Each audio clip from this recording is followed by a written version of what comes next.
برگی تو لرزانه چهره شخندانه چهره شخندانه برگی تو لرزانه ای خونه را گل کاری کنین برگی تو لرزانه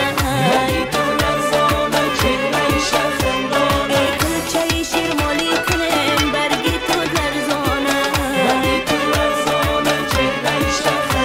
ای داماده دوست داری کنین برگی تو لرزانه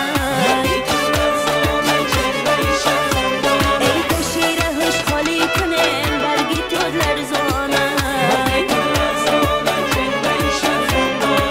برگی تو لرزانه چهره شخندانه برگی تو لرزانه چهره شخندانه راهی سفر دور و درازه شه بچه‌مان بچه سازه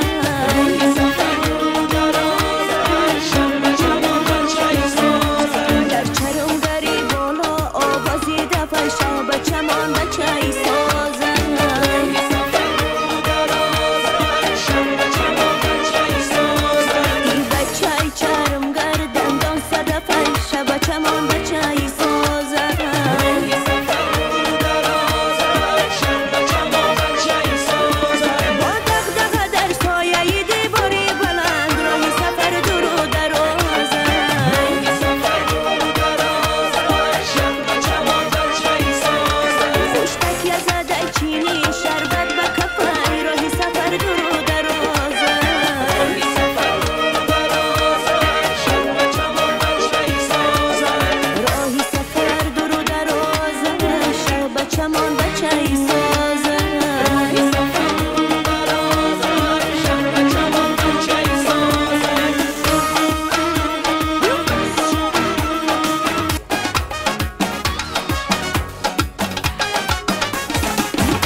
زینا باشین سلامت باشین دلم در طلب یار